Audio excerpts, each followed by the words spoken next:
আসসালামু আলাইকুম। Ayesha biology care থেকে আয়শা আপু চলে আসছে আজকে লাইভটা নেওয়ার জন্য। আমাদের আজকের টপিকটা হচ্ছে এসএসসি 26 এবং 27 সালের ছাত্রছাত্রীদের জন্য জীবন পাঠ।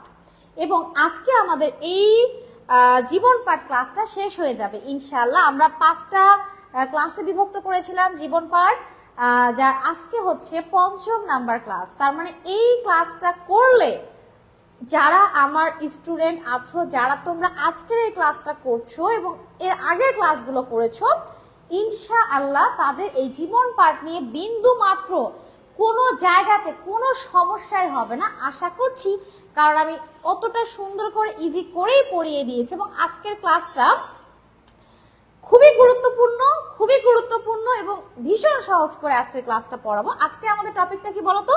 আজকে আমাদের লাস্ট টপিক হচ্ছে শ্রেণীবিন্যাস, মানে শ্রেণীবিন্যাসের বিভিন্ন স্তর, মানুষের শ্রেণীবিন্যাস এবং নামকরণ। সেটা মানুষ হোক, রুই মাছ হোক, সেটা কোনো প্রাণী হোক, বা সেটা কোনো উদ্ভিদ হোক, যে কোনো কিছু হোক, আজকে আমরা নামকরণ পড়ব। মানে নামকরণটা কিন্তু তোমাদের পরীক্ষাতে আসে এবং ক্লাসিফিকেশনটাও কিন্তু ইম্পর্টেন্ট, এখান থেকে ছোট ছোট করে প্রশ্ন আসে। তাহলে আমরা বিসমিল্লাহ বলে শুরু করি। দেখো, আমরা ফার্স্টেই দেখতে পাচ্ছি জীবজগতের শ্রেণীবিন্যাসের স্তর সমূহ। মানে এইখানে আমরা শ্রেণীবিন্যাসের কতটা স্তর দেখতে পাচ্ছি? অবভিয়াসলি শ্রেণীবিন্যাসের আমরা কতটা স্তর দেখতে পাচ্ছি? 7টা স্তর। তাহলে শ্রেণীবিন্যাসের কতটা স্তর থাকে? শ্রেণীবিন্যাসের স্তর হচ্ছে 7টা স্তর। এবং এই স্তরগুলোকে তোমার সিরিয়ালে লিখতে হবে। কিন্তু এইটা 2 স্টার, এটা 2 স্টার 2 মার্কসের জন্য, এবং এইটা কিন্তু এমসিকিউ এ আসবে, ঠিক আছে? তাহলে এইটা ভালো করে সিরিয়াল মেইনটেইন করে তোমার পড়তে হবে সুন্দর করে। তাহলে শ্রেণীবিন্যাসের স্তর বলো, শ্রেণীবিন্যাসের একক বলো কত প্রকার, কতটি, বা ধাপ বলো কতটি, তখন আমরা কি বলবো? শ্রেণীবিন্যাসের স্তর অথবা শ্রেণীবিন্যাসের একক অথবা শ্রেণীবিন্যাসের ধাপ হচ্ছে 7টি ধাপ। তুমি সুন্দরভাবে বাংলা অথবা ইংলিশে লিখতে পারো। সেক্ষেত্রে আমাদের প্রথম ধাপে কি দেওয়া আছে? দেখো, প্রথম ধাপে দেওয়া আছে রাজ্য, এবং বলে রাখা ভালো এই রাজ্যটা হচ্ছে শ্রেণীবিন্যাসের সবচেয়ে বড় ধাপ। রাজ্যটা হচ্ছে শ্রেণীবিন্যাসের সবচেয়ে বড় ধাপ। তারপরে আমরা কি চলে আসছি? আমরা চলে আসছি ফাইলামে। তাহলে শ্রেণীবিন্যাসের রাজ্যের পরে কার স্থান? পর্বের স্থান। তাহলে রাজ্যটা বড়, রাজ্যের চাইতে পর্বটা একটু ছোট। এবং এইখানে আমি একটু বলে রাখি, সেটা হচ্ছে এই যে পর্ব আমরা লিখেছি না, এই পর্বটা আমরা লিখি প্রাণীর ক্ষেত্রে, বুঝছো? এই পর্বটা লিখি আমরা বিভিন্ন প্রাণীর যখন শ্রেণীবিন্যাস করি তখন আমরা পর্ব লিখি, ঠিক আছে? বা যখন আমরা কোন উদ্ভিদের শ্রেণীবিন্যাস করব তখন কিন্তু আমরা এখানে কি লিখব? বিভাগ লিখব, ঠিক আছে? তাহলে আমরা উদ্ভিদের ক্ষেত্রে আমরা কিংডমের পরে বিভাগ লিখব, প্রাণীর ক্ষেত্রে আমরা কি করব? কিংডমের পরে ফাইলাম অথবা পর্ব লিখব। তারপরে 3 নম্বরে কি আছে বলো দেখি? শ্রেণী আছে, ক্লাসিফিকেশন আছে। তার মানে পর্বের চাইতে শ্রেণীটা আরেকটু ছোট। শ্রেণীর নিচে আছে কি? বর্গ, বর্গের নিচে আছে কি? গোত্র, গোত্রের নিচে আছে গণ, এবং গণের নিচে আছে প্রজাতি। তাহলে এই যে নিচে যখন আমরা চলে আসছি, তাহলে আমরা একটু বলি, ভালো করে শুনে রাখো। উপরের দিকে বড় আর নিচের দিকে যখন আসবো তখন ছোট। ভালো করে শুনো। তাহলে উপরের দিকে বড় ধাপ আর নিচের দিকে কি? ছোট ধাপ। উপর থেকে ছোট হতে হতে হতে এই যে প্রজাতিতে আসছি না, এই প্রজাতিতে আসলে, প্রজাতি দেখলে আমরা সেই জীবটাকে খুব সহজেই আমরা চিহ্নিত করতে পারি। এই জন্য প্রজাতিকে কি বলা হয় জানো?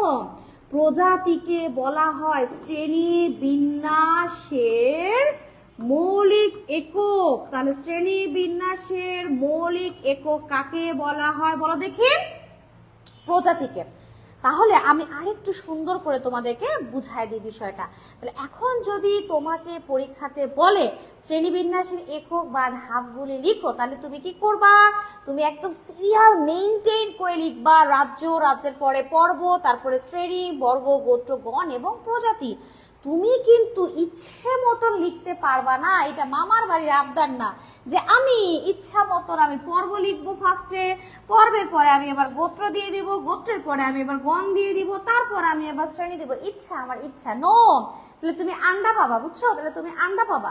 তাহলে তোমাকে কি করতে হবে? সিরিয়ালটা মেইনটেইন করতে হবে। লিনিয়াস যেভাবে বলে দিয়েছেন, যেভাবে সিরিয়ালটা মেইনটেইন করতে বলেছেন শ্রেণীবিন্যাসে, ঠিক সেইভাবেই তোমাকে কি করতে হবে? শ্রেণীবিন্যাসটাকে সুন্দর করে লিখতে হবে। তাহলে এখন আমাকে বলো, যদি তোমাকে বলে শ্রেণীবিন্যাসের মৌলিক একক, শ্রেণীবিন্যাসের স্তর কতটি অথবা ধাপ কতটি, তুমি পারবে তো? ইনশাআল্লাহ পারবে। শ্রেণীবিন্যাসের সবচেয়ে বড় একক কোনটি জানো? শ্রেণীবিন্যাসের সবচেয়ে বড় এককটা হচ্ছে রাজ্য। রাজ্যটা হচ্ছে শ্রেণীবিন্যাসের সবচেয়ে বড় একক, এবং শ্রেণীবিন্যাসের সবচেয়ে ছোট একক হচ্ছে তোমার কি? প্রজাতি। কারণ আমরা তো রাজ্য, 5টা রাজ্য পড়েছি না বলো তো? মনিরা, প্রোটিস্টা, ফাঞ্জাই, প্ল্যান্ট এবং অ্যানিমেলিয়া আমরা পড়াশোনা করছি না? এখন রাজ্যের মধ্যে যেমন আমি যদি মনে করি অ্যানিমেলিয়া রাজ্য, তাহলে ওই রাজ্যের মধ্যে পৃথিবীর সমস্ত জীব আছে, সেটা ক্ষুদ্র থেকে অতি বৃহৎ পর্যন্ত। তাহলে রাজ্যের মধ্যে জীবের সংখ্যা কি হবে? সবচেয়ে বেশি, এবং প্রজাতির সংখ্যা সবচেয়ে বেশি, সেই হিসেবে রাজ্য হচ্ছে সবচেয়ে বড়। তারপর ধীরে ধীরে কি হতে থাকবে? কমতে থাকবে। বৈশিষ্ট্য অনুসারে জীবের সংখ্যা ধীরে ধীরে কি হবে? কমতে থাকবে। তাহলে এই যে 5টা রাজ্য আমরা দেখতে পাচ্ছি, এই রাজ্যর মধ্যে কতগুলো ছোট ছোট কি থাকবে? পর্ব থাকবে। তাহলে রাজ্যের চাইতে পর্ব ছোট, আবার এই পর্বের মধ্যে কতগুলো কি থাকবে? শ্রেণী থাকবে। তাহলে শ্রেণী কিন্তু পর্বের চাইতে আরো ছোট। এই শ্রেণীর মধ্যে আবার কতগুলো কি থাকবে? বর্গ থাকবে। তার মানে বর্গ শ্রেণীর চাইতে ছোট। এইভাবে শ্রেণীর মধ্যে আবার থাকবে কতগুলো গোত্র, গোত্রের মধ্যে থাকবে কতগুলো গণ, এবং গণের মধ্যে থাকবে কতগুলো কি?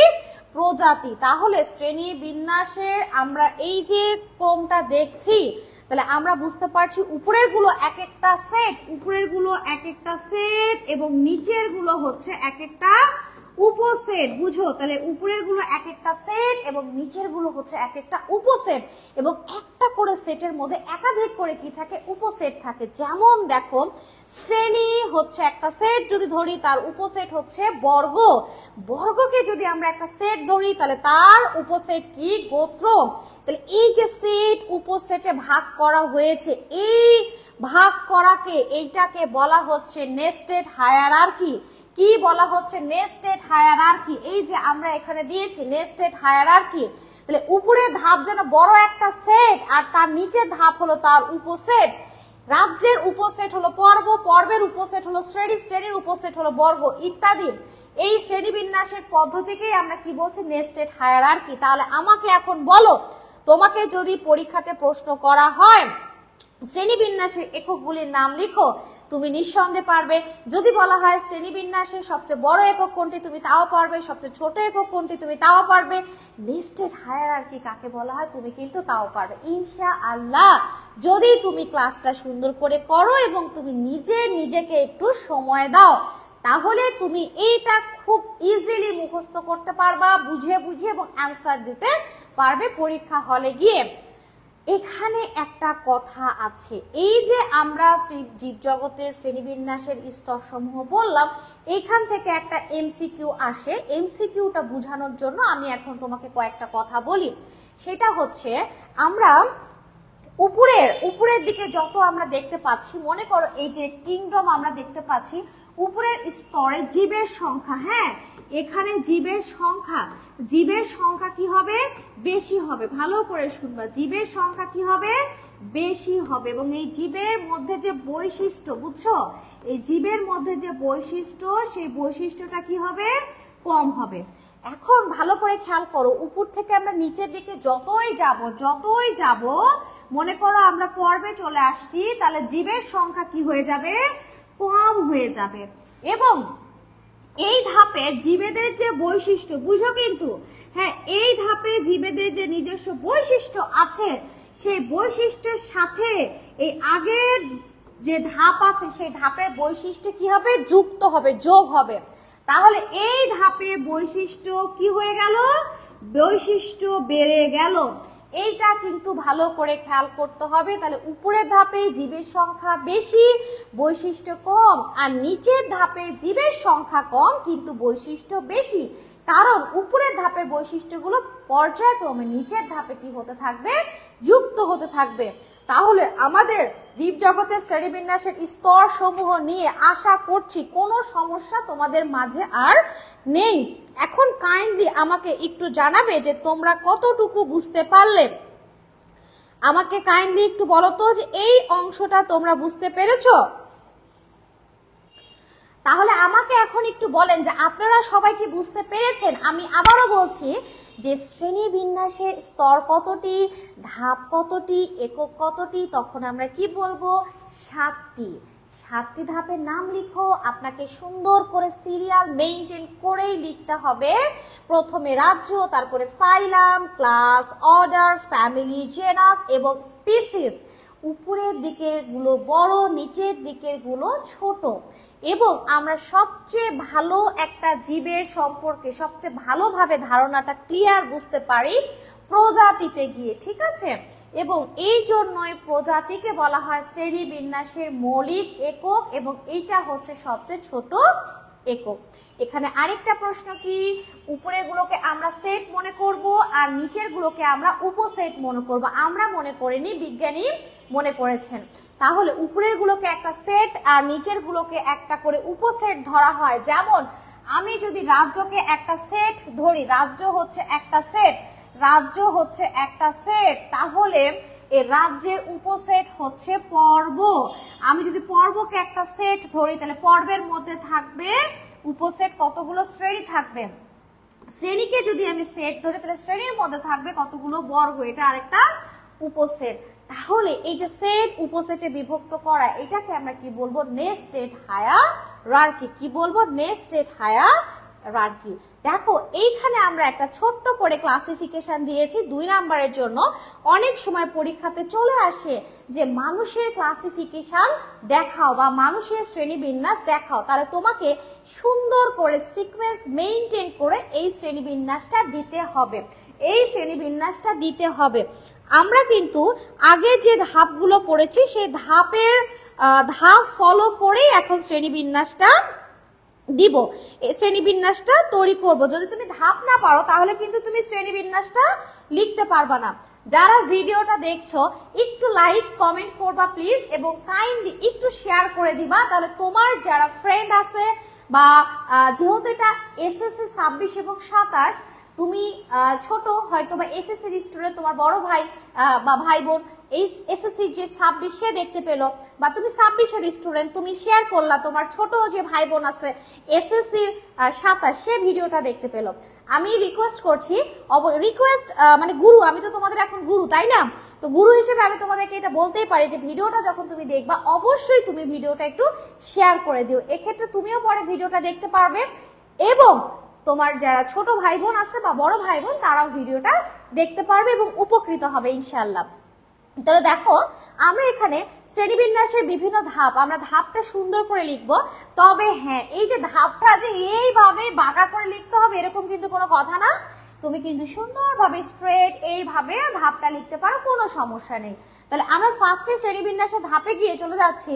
আমরা ফার্স্টে আগে কি লিখেছি, রাজ্য লিখেছি। এই যে রাজ্য, এই রাজ্যটা হচ্ছে কি, আমরা কোন রাজ্যের মধ্যে আছি বলো দেখি। এই যে রাজ্য, এই রাজ্য আমরা প্রথমে কোন রাজ্যের মধ্যে আছি বলতে পারবা যে আমরা কোন রাজ্যের মধ্যে আছি? আমরা এই রাজ্যটা নিয়ে একটু পরে কথাবার্তা বলবো। আগে তোমাকে মানে এই ধারাটা সুন্দর করে মেইনটেইন করতে হবে। যখন আমরা মানুষের শ্রেণীবিন্যাস লিখবো তখন এই শ্রেণী, এটা হচ্ছে শ্রেণীবিন্যাসের ধাপ, ঠিক আছে? এবং এটা মুখস্থ করলে, এই যে একটু আগে আমরা দেখলাম ওই এটা এবং এটা কিন্তু সেম, ঠিক আছে? তো এটা জাস্ট লিখে আমি তোমাদেরকে দেখিয়েছি, এটা পড়লেই আমরা মানুষের শ্রেণীবিন্যাসটা পড়তে পারবো। তাহলে ফার্স্টে আমরা কি করব, কিংডম দিব, তারপরে পর্ব অথবা বিভাগ দিব, তারপরে ক্লাস, অর্ডার, ফ্যামিলি, জেনাস, এবং সেক্ষেত্রে আমরা কি দিব, স্পিসিস দিব, স্পিসিস দিব। যেমন এখানে আমি একটা সুন্দর একটা কিউট পিকচার দিয়ে দিয়েছি, এবং আমি একে মনে করি এটা একটা বেবি, মানুষের বেবি, হোমো স্যাপিয়েন্স, এবং সেই ক্ষেত্রে আমি এখানে একটা ক্লাসিফিকেশন সুন্দর করে তোমাদের জন্য মানে উপস্থাপন করব, তোমাদের জন্য তোমাদের মধ্যে উপস্থাপন করব ইনশাআল্লাহ। এবং আশা করছি এই অংশটা এখন মন দিয়ে যদি তুমি পড়ো তাহলে তোমার আর কোনো টেনশন নেই, তুমি সব পড়তে পারবা, ঠিক আছে? তাহলে একটু খেয়াল করে দেখো, এই যে প্রথমেই যে দেওয়া আছে কিংডম, প্রথমে কিংডম বা রাজ্য। এখন দেখো আমরা যারা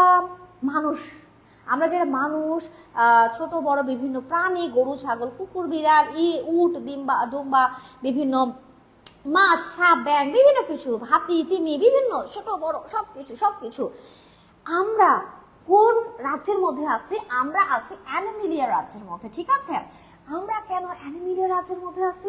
কারণ অ্যানিমেলিয়া রাজ্যের মধ্যে আমরা এজন্যই আছি যে আমাদের বৈশিষ্ট্যগুলোর সাথে অ্যানিমেলিয়া রাজ্যের বৈশিষ্ট্যগুলো মিলে যায়, এই জন্যই আমরা অ্যানিমেলিয়া রাজ্যের মধ্যে আছি। আমরা কিন্তু এখন মানুষের ক্লাসিফিকেশন পড়ছি, আমরা কিন্তু অন্যান্য কোনো প্রাণীর ক্লাসিফিকেশন পড়ছি না। বাট আমি বলেছি যে আমরা সব প্রাণীরাই হচ্ছে আমরা অ্যানিমেলিয়া রাজ্যের মধ্যে আছি। বাট আমি এখন কথা বলছি মানুষ নিয়ে। মানুষ, শুধুমাত্র মানুষের কথা এখন আমাদের কল্পনায় আসবে। আমি একটা সুন্দর ছবি দিয়ে দিয়েছি।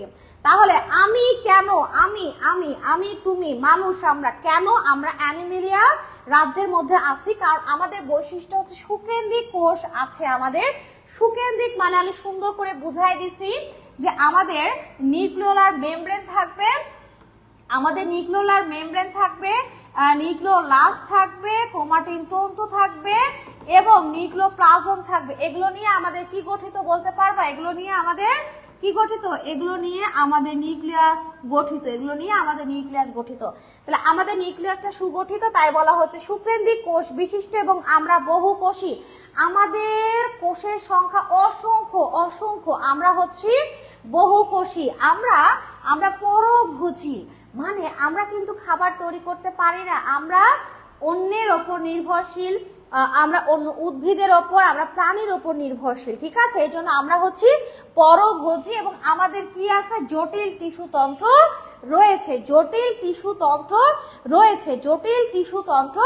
রয়েছে। তারপরে দেখো আমরা পর্বতে কি চলে আসছে? পর্ব হচ্ছে ফাইলাম, যেটাকে আমরা বলছি ফাইলাম। পর্বটা হচ্ছে আমাদের করডাটা। পর্বটা কি বলো দেখি? করডাটা। পর্ব হচ্ছে করডাটা। প্রশ্ন হচ্ছে করডাটা কেন? কারণ আমরা যখন মায়ের পেটের ভেতরে ছিলাম ভ্রূণ অবস্থায়, তখন আমাদের পৃষ্ঠ মধ্যরেখা বরাবর একটা কি ছিল? একটা নটোকর্ড ছিল। কি ছিল? একটা নটোকর্ড। এবং এই নটোকর্ডটাই কিন্তু এখন আমাদের কিসে পরিণত হয়েছে জানো? মেরুদণ্ডে। এই যে আমাদের পৃষ্ঠ মধ্যরেখা বরাবর পিঠের মাঝখানে নটোকর্ডটা ছিল, যা এখন আমাদের কিসে পরিণত হয়েছে? মেরুদণ্ডে। যেহেতু আমাদের জীবনে কোনো এক পর্যায়ে নটোকর্ড ছিল, নটোকর্ড, এই জন্যই আমরা কিসের অন্তর্ভুক্ত? আমরা করডাটা পর্বের অন্তর্ভুক্ত। ঠিক আছে, এবং ক্লাসে আমরা চলে যাই। এই যে আমরা ক্লাসের কথা এখানে বলছি, আমরা ক্লাস যখন যাব, আমরা ক্লাসে কি দেখতে পাচ্ছি? আমাদের ক্লাস হচ্ছে মামালিয়া, যেটাই বলো ম্যামালিয়া। আমাদের ক্লাস হচ্ছে ম্যামালিয়া, কারণ আমরা বাচ্চাকে বুকের দুধ খাওয়াই। হ্যাঁ, আমি তুমি আমরা সবাই যখন আমরা মানুষের কথা বলছি, কিন্তু যখন আমরা জন্মগ্রহণ করি তারপরেই কিন্তু আমরা মায়ের বুকের দুধের ওপরে নির্ভরশীল হয়ে যাই এবং আমরা মায়ের বুকের দুধ পান করি। মাম্মা, এখান থেকে মামালিয়া। এবং দেখো এই যে মায়ের সাথে আমাদের এত সুন্দর একটা রিলেশন বিল্ড আপ হয় বাচ্চাকে বুকের দুধ খাওয়ানোর জন্য, আসলে এটা ঈশ্বর প্রদত্ত। ঠিক আছে, তো দেখো তাহলে এখন আমরা মায়ের বুকে দুধ খেয়ে যেহেতু বড় হই, বা মা যেহেতু বাচ্চাকে দুধ খাওয়ায়, এই জন্যই কিন্তু আমরা ম্যামালিয়া ক্লাসের মধ্যে আছি এবং আমাদের লোম অথবা কি থাকে? চুল থাকে। কি থাকে? লোম অথবা চুল থাকে। এবং আমাদের আরো বেশ কিছু বৈশিষ্ট্য আছে, সেটা হচ্ছে আমাদের কানের এই যে পিনা আছে, পিনা যেটা টানলে মাথা আসবে, বুঝছো? এই যে কানের, যার মধ্যে আমরা ফুটা করে বিভিন্ন কানের জিনিস দিয়ে থাকি, দুল ঝুমকা বিভিন্ন কিছু দিয়ে থাকি। আমাদের হচ্ছে বুক এবং পেটের মাঝে একটা মধ্যচ্ছদা আছে, ডায়াফ্রাম, ছাতার মতন একটা ব্যবধায়ক, যা আমাদের বুক আর পেটকে পৃথক রাখে। এই বৈশিষ্ট্যটাও তোমরা দিতে পারো। আমাদের লোহিত রক্তকণিকায় পরিণত অবস্থায় নিউক্লিয়াস থাকবে না, এইটাও তোমরা দিতে পারো। তো আর আমরা মানুষ যারা আছি, আমরা বাচ্চা প্রসব করি, সন্তান প্রসব করি। তো এত কিছু যদি দিতে না পারো, শুধু এই ম্যামালিয়া ক্লাসের মধ্যে কি আছে এটা দিলেও হবে, এইটুকু দিলেও হবে যে আমরা মায়ের বুকের দুধ খেয়ে বড় হই, বা মা বাচ্চাকে দুধ খাওয়ায়, বা চুল বা লোম থাকে এই জন্য। এরপরে দেখো আমাদের একটা পয়েন্ট হচ্ছে আমরা কোন বর্গের অন্তর্ভুক্ত, আমরা প্রাইমেট বর্গের অন্তর্ভুক্ত। আমরা কোন বর্গের অন্তর্ভুক্ত? প্রাইমেট। দেখো আমি এই যে কলমটা ধরেছি না, বেশ সুন্দর করে কলম ধরেছি তাই না, বা আমি এই যে মোবাইলটা ধরছি দেখছো এইভাবে মোবাইলটা ধরেছি, বা দেখা যাচ্ছে আমি এই যে এই জিনিসটা ধরছি এই যে এইভাবে ধরছি তাই না, অথবা আমি এই যে কাপটা ধরেছি দেখো আমি কাপটাকে এইভাবে ধরছি সুন্দর করে, অথবা আমি কোনো কিছুকে ধরতে চাচ্ছি আমি এই যে মুঠ পাকাতে পারছি এবং বুড়ো আঙ্গুলটাকে অন্যান্য আঙ্গুলের বিরুদ্ধে সুন্দর করে বাঁকায় ধরতে পারছি।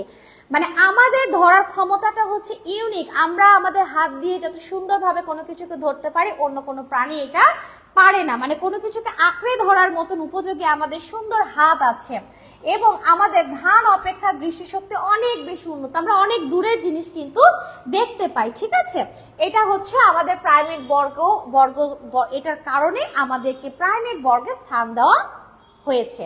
তারপরে আমরা চলে আসি আমরা কোন ফ্যামিলিতে আছি বলতো, আমরা কোন ফ্যামিলির মধ্যে আছি, আমরা ফ্যামিলি হচ্ছে আমাদের হোমোনিডি ফ্যামিলিতে আমরা আছি এবং এই ফ্যামিলিতে আমাদের পরিচিত বেশ কিছু সদস্য আছে যাদের সাথে আমাদের এই পর্যন্ত মিলে যায় শিম্পাঞ্জি, গরিলা, ওরাং ওটাং।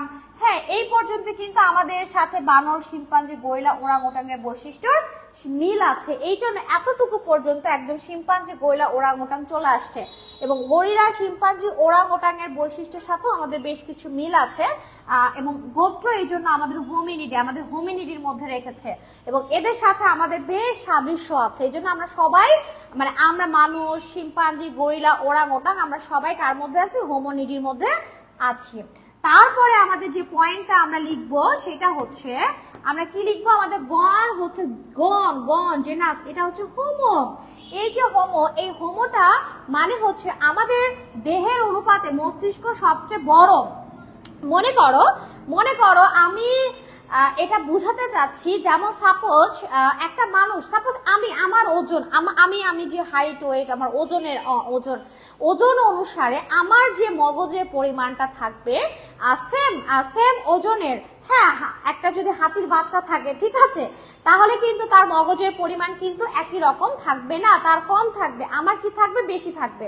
তাহলে এখানে কি বোঝাচ্ছে যে দেহের অনুপাতে মস্তিষ্ক, আমাদের মগজের পরিমাণটা অনেক কি বেশি এবং অনেক বেশি বিকশিত, ডেভেলপড আমাদের মগজটা, এবং আমরা খুব সুন্দর করে কি করতে পারি? খারাপ দুই পায়ে হাঁটতে পারি। দেখো আমরা কি সুন্দর করে এই যে খারাপ দুই পায়ে হাঁটছি না, হেঁটে হেঁটে বিভিন্ন জায়গাতে চলে যাচ্ছি, এক জায়গা থেকে আরেকটা জায়গাতে প্রাইভেটে যাচ্ছি, আমরা শপিং করতে যাচ্ছি, আমরা কোনো কিছু কেনাকাটা করতে যাচ্ছি, আমরা বাড়ির মধ্যে সুন্দর নড়াচড়া করতে পারছি, পা দিয়ে হেঁটে হেঁটে এক জায়গা থেকে আরেকটা জায়গাতে চমৎকার ভাবে যেতে পারছি। এটা কিন্তু শুধু আমরা মানুষেরাই পারে। কিছু কিছু ক্ষেত্রে বানর টানর আছে, ওরা মাঝে মাঝে দুই পা দিয়ে হাঁটার চেষ্টা করে কিন্তু সেটা কয়েক সেকেন্ডের জন্য, ঠিক আছে, বাট ফিক্সড পারমানেন্ট ভাবে একমাত্র মানুষ আমরাই শুধুমাত্র সুন্দরভাবে খারাপভাবে দুই পায়ে কি করতে পারি? হাঁটতে পারি। ফিনিশিংটা হচ্ছে হোমো স্যাপিয়েন্স। আমাদের স্পিসিসটা কি বলতো? আমাদের স্পিসিসটা কি? Homo sapiens. আমাদের জেনাসটা ছিল হোমো, এই যে হোমো দেওয়া হয়েছে, এবং আমাদের স্পিসিসটা হচ্ছে স্যাপিয়েন্স। তাহলে আমরা হচ্ছে হোমো স্যাপিয়েন্স। এর একটা কারণ হচ্ছে, দেখো একটা সুন্দর কারণ হচ্ছে খাড়া এবং চওড়া কপাল। দেখো এই যে আমাদের কি সুন্দর, তুমি পড়তে পড়তে নিজের কপালে হাত দিয়ে দেখো আমাদের কি সুন্দর একটা চওড়া একটা কপাল আছে না, মাথার সামনে কি সুন্দর একটা বেশ খাড়া এবং একটা চওড়া একটা সুন্দর কিন্তু কপাল আছে, তাই না?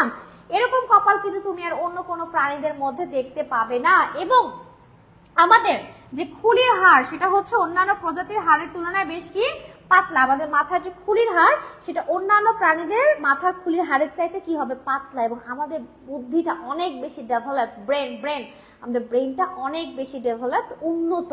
হ্যাঁ, এই জন্য আমরা হচ্ছে হোমো স্যাপিয়েন্স। তাহলে আমরা কেন কর্ডেটার মধ্যে আছি, আমরা কেন প্রাইমেট বর্গের মধ্যে আছি, আমরা কেন ম্যামালিয়া ক্লাসের মধ্যে আছি, আশা করছি এরকম প্রশ্ন যদি আসে তুমি পারবে। তাহলে এতক্ষণ আমরা যেটা পড়লাম সেটা হচ্ছে মানুষের ক্লাসিফিকেশন, ঠিক আছে? পরীক্ষাতে আসতে পারে যে মানুষের ক্লাসিফিকেশন লিখো, তখন তোমাকে সুন্দরভাবে এইভাবে লিখতে হবে। আমি আবারও বলছি, তুমি কিন্তু এইভাবে যে লিখবা তা না, তুমি এইভাবেও সোজাসুজি লিখতে পারবা, কোনো সমস্যা নাই। এবং ছোট ছোট করে প্রশ্ন আসতে পারে, মানুষকে কেন কর্ডাটা পর্বে রাখা হয়েছে, মানুষকে কেন ম্যামালিয়া ক্লাসে রাখা হয়েছে, মানুষকে কেন প্রাইমেট বর্গে রাখা হয়েছে, মানুষের বৈজ্ঞানিক নাম হোমোস্যাপিয়েন্স কেন।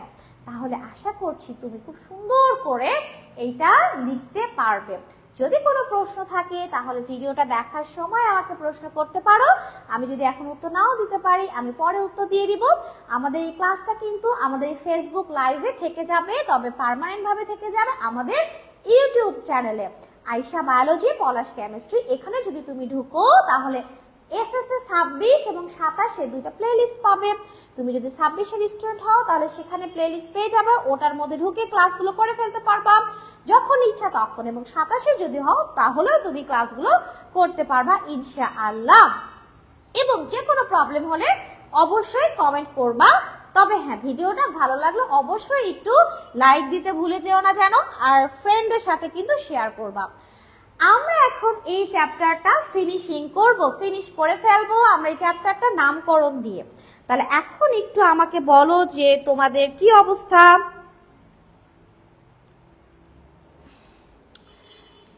তাহলে আমি কিন্তু আবারও বলছি, ভিডিওটা যারা দেখছো, ভিডিওটা ক্লাসটা অবশ্যই একটা শেয়ার করবা।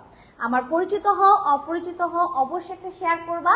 শেয়ার করলে তোমার ফ্রেন্ড অথবা ছোট ভাই বোন দেখার সুযোগ পাবে। ওকে, তাহলে আমরা এখন শেষ করব দ্বিপদ নামকরণ দিয়ে। এই যে আমরা এই বিজ্ঞানীটার চেহারা আমরা খুব ভালোভাবে চিনি, কারণ ইনি আমাদের ক্যারোলাস লিনিয়াস।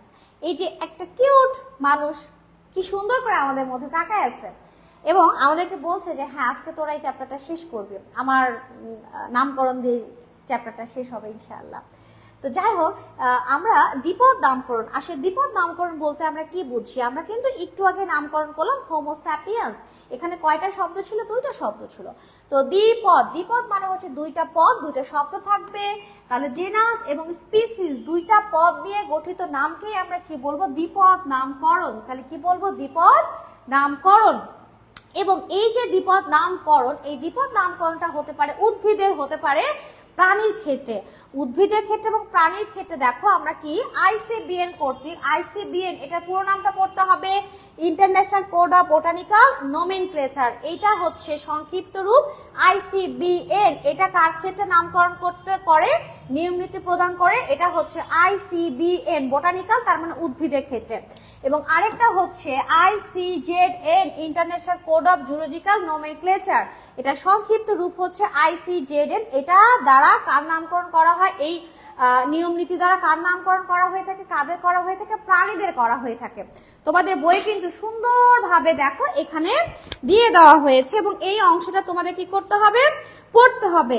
হ্যাঁ, এই যে এই অংশটা খুব সুন্দর করে এটা পড়ে ফেলবা। তাহলে এখানে আমাদের দুইটা বিষয় খেয়াল করতে হবে।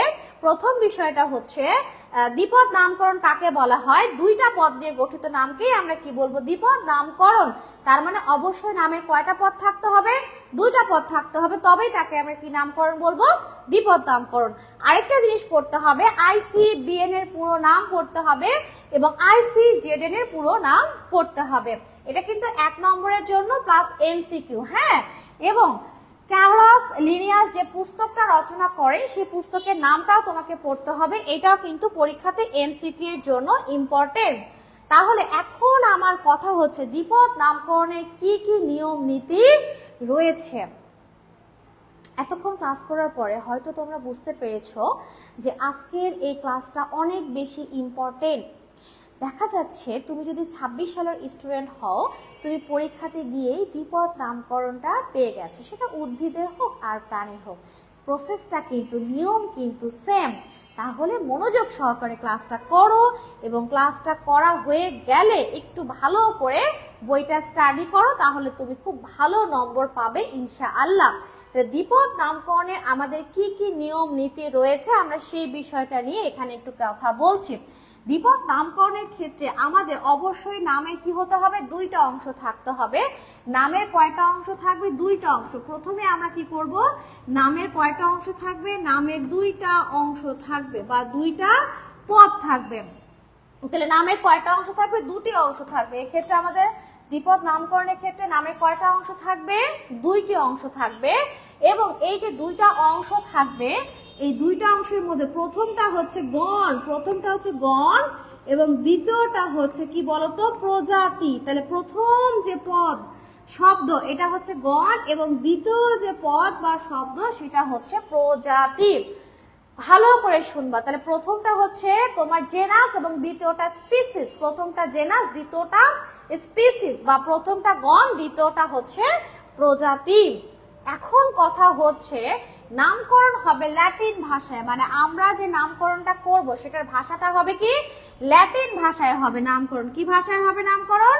ল্যাটিন ভাষায় হবে নামকরণ। সাপোজ আমরা একটু আগে কি করলাম দেখো, একটু আগে কিন্তু আমরা মানুষের নামকরণ করলাম। হ্যাঁ, এই যে মানুষের নামকরণ করলাম, এখানেও আমি ঠিক সেই মানুষের নামকরণটাই লিখি। আমরা লিখলাম হোমো স্যাপিয়েন্স, ঠিক আছে? তাহলে এখানে এই অংশটা হচ্ছে তোমার জেনাস এবং এই অংশটা হচ্ছে স্পিসিস। এবং নামের কয়টা পদ আছে? দুইটা পদ বা দুইটা শব্দ নিয়ে গঠিত নামকে দ্বিপদ নামকরণ বলবো। তাহলে নামের প্রথম এটা হচ্ছে জেনাস, যেটাকে বাংলায় গণ বলছি। এটা হচ্ছে স্পিসিস, এটাকে আমরা কি বলছি? প্রজাতি বলছি। দেখো খেয়াল করি, নামের যে জেনাস বা গণ, এটার প্রথম অক্ষরটা হচ্ছে কি বলতো? এর প্রথম যে অক্ষর এটা হচ্ছে বড় হাতের হয়েছে, আর বাকি অক্ষরগুলো ছোট, এবং প্রজাতির সমস্ত অক্ষরগুলোই কি হয়েছে? ছোট হয়েছে। দেখো নামের প্রথম অংশের প্রথম অক্ষর বড় হবে, বাকি অক্ষরগুলো সবগুলো কি হবে? অবশ্যই ছোট হবে। এবং এই যে আমরা নাম লিখলাম, আমরা যদি হাতে লিখি, হ্যাঁ আমরা যদি হাতে লিখি তাহলে আমরা এটার নিচে আলাদা করে কি করব? দাগ দিব। তাহলে হাতে লিখলে নামটা যদি আমরা লিখি, তাহলে হাতে লেখার সময় আমরা এটার নিচে আলাদা আলাদা করে কি করব? আলাদা আলাদা করে নামকরণ, মানে নামের নিচে আলাদা আলাদা করে আমরা কি করব? দাগ দিব। যদি আমরা মুদ্রণ করি তাহলে ইটালিক ফর্মে করব, একটু কি করে একটু বাঁকায় লিখবো, ঠিক আছে? তখন কিন্তু আর নিচে আন্ডারলাইন করতে হবে না। অথবা যদি আমরা ছাপানোর ক্ষেত্রে আমরা কি করব? একটু বোল্ড করে দেব, হ্যাঁ একটু বোল্ড করে দেব। বোল্ড মানে হচ্ছে একটু মোটা করে দেব। একটু কি করে দেব? মোটা করে দেব। দেখো তাহলে নাম মুদ্রণের সময় সর্বদা ইটালিক অক্ষরে লিখতে হবে। এবং দেখো আমরা কি করব? হাতে মানে আমরা যদি ছাপানোর সময় আমরা একটু কি করব? বোল্ড অক্ষরে লিখবো। ছাপানোর সময় আমরা একটু বোল্ড অক্ষরে লিখবো। ছাপানোর সময় আমরা কি করব? বোল্ড করে নিব। ছাপানোর সময় আমরা কি করব? এটাকে বোল্ড করে নিব, ঠিক আছে? এবং মজার বিষয় হচ্ছে এই যে তুমি নামকরণটা করছো, এটা অবশ্যই অনন্য হতে হবে, ইউনিক হতে হবে। মানে একই জিনিসের, একই প্রাণীর, একটা উদ্ভিদের একাধিক প্রাণীর একটা নামকরণ হওয়া যাবে না। যেমন এখন যদি আয়শা বলে, তাহলে পৃথিবীতে যত আয়শা আছে সবাই কিন্তু আমরা যদি একত্র হই তাহলে অনেকগুলো আয়শা পাওয়া যাবে। কোন আয়শা আমি, এটা কিন্তু তখন আর বোঝা যাবে না, তাই না? কিন্তু যদি এমন হতো যে পৃথিবীতে শুধু একটা আমি থাকতাম, আমার নামে একটাই থাকতো, তাহলে আমি ইউনিক হতাম। আয়শা বললে আমাকেই বুঝাচ্ছে, তাই না? তাহলে এখন কথা হচ্ছে এই যে হোমো স্যাপিয়েন্স, যদি আমরা পৃথিবীর যেখানেই যাই না কেন, শিক্ষিত পরিবার, ফ্যামিলি মানুষজনের কাছে যদি যাই, যারা সায়েন্স জানে, যারা বায়োলজি জানে, আমরা যদি যেখানেই যাই না কেন, আমরা যদি হোমো স্যাপিয়েন্স বলি তাহলে সেটা বোঝানো হবে সেটা হচ্ছে মানুষ। হ্যাঁ, হোমো স্যাপিয়েন্স, যদি কুকুরের নামও হোমো স্যাপিয়েন্স হতো, যদি গাধার নামও হোমো স্যাপিয়েন্স হতো, যদি সিংহের নামও হোমো স্যাপিয়েন্স হতো, তাহলে তো এটার কোনো মানে বিশেষত্ব থাকতো না, এটা অনন্য হতো না। অনন্য মানে হচ্ছে স্পেসিফিক, যা ওটার মধ্যে থাকবে, যা অনন্য মানে এটা আর অন্য কোথাও তুমি পাবা না। তাহলে ইউনিক, তাহলে আমাদের নামটা, আমাদের না সবার, কাঁঠাল, আর্টোকার্পাস হেটেরোফাইলাস, এটা দ্বারা শুধু কাঁঠালই কিন্তু আমরা বুঝি, তাই না? তাহলে নাম অবশ্যই কি হতে হবে? ইউনিক হতে হবে, অনন্য হতে হবে, যা আর অন্য কোথাও পাওয়া যাবে না। নামকরণের অগ্রাধিকার বলে একটা শব্দ আমরা দেখতে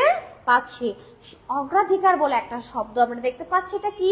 মনে করো আমরা হোমোস্যাপিয়েন্স নামটা দেখতে পাচ্ছি। এক্ষেত্রে এই নামটা মনে করো 10 জন বিজ্ঞানী প্রস্তাব করেছেন, একজন প্রথমে বলছে যেটার নাম হোমোস্যাপিয়েন্স হবে, পরবর্তীতে আরো অনেকজন বিজ্ঞানী আছে, সবাই বলছে এটা অমুক তমুক এই সেই। ফাইনালি কি ঠিক করা হবে? প্রথমে যে বিজ্ঞানী নামকরণ করেছেন তার নামটাকেই প্রাধান্য বা অগ্রাধিকার দেওয়া হবে এবং সেই নামটাই রাখা হবে। এবং ফিনিশিং এ দেখো যিনি নামকরণ করবেন তার নামে প্রথম অক্ষর এবং সাল দিতে হবে। যেমন আমরা হোমোস্যাপিয়েন্স এর পরে আমরা সহজে কি দিতে পারি বলতো? আমরা এখানে কি দিতে পারি? আমরা এখানে বিজ্ঞানীর নাম যেমন লিনিয়াসের নামে কি দিয়েছি? প্রথম অক্ষর দিয়েছি। এই যে তোমাদের বইয়ের এখানে দেওয়া আছে, এই যে এই অংশটা, এই যে এখানে দেওয়া আছে, ঠিক আছে? যেমন আমরা লিনিয়াসের নামের প্রথম অক্ষর দিয়েছি, অথবা আমরা 3টা অক্ষর দিতে পারি এবং এটার সাথে সাল দিতে হবে। এখন সাল তোমাকে সঠিক সাল লিখতে হবে, সেটা হতে পারে মানে 1752, 1852, 1753, 1758, এই যে তোমাদের বই এখানে সুন্দর করে দিয়ে দেওয়া আছে। মানে তুমি সালটা উল্লেখ করবে আর কি, আমি জাস্ট বোঝানোর জন্য সালটা বললাম। মানে যে সালটা জানো পারফেক্ট সেই সালটাই কিন্তু তোমার দিতে হবে। সাল আছে 1753, তুমি দিয়েছো 1758, হবে না। সাল আছে 1758, তুমি দিয়েছো 1752, হবে না। তোমার ইচ্ছা মতন চলবে না, এটা যেভাবে দেওয়া হয়েছে সেভাবেই তোমাকে লিখতে হবে। তাহলে আমাদের দ্বিপদ নামকরণ কমপ্লিট। এই দ্বিপদ নামকরণটা উদ্ভিদের ক্ষেত্রেও সেম একই পদ্ধতি, যে কোনো প্রাণীর ক্ষেত্রেও একই পদ্ধতি, আমাদের মানুষের ক্ষেত্রেও কিন্তু সেম একই পদ্ধতি। তাহলে আমার বিশ্বাস যে তোমাদের আর এই নামকরণ নিয়ে কোনো সমস্যা হবে না। তাহলে আজকে আমাদের টপিকে কি কি ছিল বলো দেখি। আজকে আমাদের টপিকে ছিল শ্রেণীবিন্যাসের বিভিন্ন স্তর, 7টি একক, যা আমরা খুব সুন্দরভাবে পড়ে ফেলেছি। 7টা এককের নাম সুন্দর করে মুখস্থ করতে হবে। উপরের দিকে সবচেয়ে বড় এবং নিচের দিকে সবচেয়ে ছোট একক রয়েছে। 7টা একক সিরিয়ালে মেইনটেইন করে আমাদেরকে লিখতে হবে, আমরা ইচ্ছা মতন লিখতে পারবো না। আমরা দ্বিতীয় পয়েন্টে কি পড়েছি? Nested hierarchy. নেস্টেড হায়ারার্কি, উপরের ধাপগুলোকে আমরা সেট ধরেছি, নিচের ধাপগুলোকে আমরা উপসেট ধরেছি এবং এটাকে আমরা কি বলেছি? Nested hierarchy. তারপরে আমরা কি পড়েছি? তারপরে আমরা পড়েছি মানুষের শ্রেণী বিন্যাস। এই A to Z আমরা পড়েছি, রাজ্য থেকে শুরু করে একদম প্রজাতি পর্যন্ত। এবং ছোট্ট ছোট্ট করে আমরা বলেছি যে মানুষকে কেন ম্যামালিয়া ক্লাসে রাখা হয়, 2 স্টার 2 মার্কসের জন্য আসতে পারে। মানুষকে কেন প্রাইমেট বর্গে রাখা হয়, এটাও 2 স্টার 2 মার্কসের জন্য রাখা হতে পারে। মানুষকে কেন হোমোগণে রাখা হয়েছে, এটাও আসতে পারে। ছোট্ট ছোট্ট করে এটা আলাদা আলাদা ভাবে আসতে পারে। এবং তারপরে আমরা কি পড়েছি? দ্বিপদ নামকরণ। দ্বিপদ নামকরণের জনককে, প্রবর্তককে ক্যারোলাস লিনিয়াস। তিনি কোন পুস্তক রচনা করেছেন বা গ্রন্থ রচনা করেছেন? স্পিসিস প্লান্টারাম। নামটা মুখস্থ করতে হবে এমসিকিউ এর জন্য। ICBN এবং ICZN কি জিনিস সেটাও তোমাকে সুন্দর করে পড়তে হবে। তারপরে দেখো আমরা কি পড়লাম? দ্বিপদ নামকরণের নিয়মাবলী। এটা সবার ক্ষেত্রে প্রযোজ্য, সেম নিয়ম। উদ্ভিদের ক্ষেত্রে বলো, যে কোনো প্রাণীর ক্ষেত্রে বলো, সেম। তাহলে আমাদের পড়া শেষ। ধন্যবাদ সবাইকে। আমাদের অবশেষে জীবন পাঠ শেষ হয়েছে। আমরা প্রথম সাইকেলটা রেখেছিলাম SSC 26 এবং 27 সালের স্টুডেন্টদের জন্য। আমাদের প্রথম সাইকেলে ছিল চ্যাপ্টার 1 এবং চ্যাপ্টার 2। প্রথম ক্লাস মানে প্রথম চ্যাপ্টার জীবন পাঠের উপরে 5টা ক্লাস ছিল, যার 5টা ক্লাস আমরা ইতিমধ্যে সুন্দরভাবে সম্পন্ন করেছি ইনশাআল্লাহ। এবং আমার বিশ্বাস এই ক্লাসগুলো তোমরা দেরিতে হলো অনেকেই দেখবা, এবং যখনই দেখবা কাইন্ডলি ক্লাসগুলো শেয়ার করবা, অন্যের উপকার করবা। এবং আমাদের সামনের দিন থেকে শুরু হবে আমাদের দ্বিতীয় চ্যাপ্টার। আমাদের যে দ্বিতীয় চ্যাপ্টারটা জীবকোষ, আমরা এই সাইকেলের জীবকোষ নিয়ে সামনের দিন থেকে ক্লাস নিতে শুরু করব ইনশাআল্লাহ, সামনের স্যাটারডে থেকে। এবং এই জীবকোষের ওপরে আমাদের 13টা ক্লাস থাকবে। যারা তোমরা বায়োলজিকে কোনোদিন পড়োনি, বায়োলজি বইটা হাতও দাওনি, বায়োলজি দেখলেই রাগ উঠে, বায়োলজি দেখলে মাথা নষ্ট হয়ে যায়, বায়োলজি দেখলেই শরীরে জ্বর চলে আসে, আমি আয়শা আপু কথা দিচ্ছি বায়োলজিটাকে এত ভালো লাগবে, বায়োলজিটার প্রেমে পড়ে যাবে ইনশাআল্লাহ। এবং বায়োলজিতে 100তে 100 পাবা বেসিক সহকারে। তাহলে আমাদের এই ক্লাসগুলোর সাথে তোমরা যারা ছিলে তাদেরকে অনেক অনেক ধন্যবাদ, শুভকামনা, দোয়া থাকলো। অবশ্যই ভিডিওগুলো বারবার দেখবে, প্রথম থেকে দেখবে, 1 2 3 4 এই ক্লাসগুলো দেখবে, তাহলে ক্লাসগুলো তোমার কাছে ভীষণ ভালো লাগবে। আজকে এই পর্যন্তই, ভালো থেকো। সামনের দিনে আমাদের দেখা হবে সাইকেল 1 এর দ্বিতীয় চ্যাপ্টার জীব কোষ নিয়ে। জীব কোষের উপরে আমরা প্রথম ক্লাস নিব। আজকে এই পর্যন্তই, আল্লাহ হাফেজ, ভালো থেকো।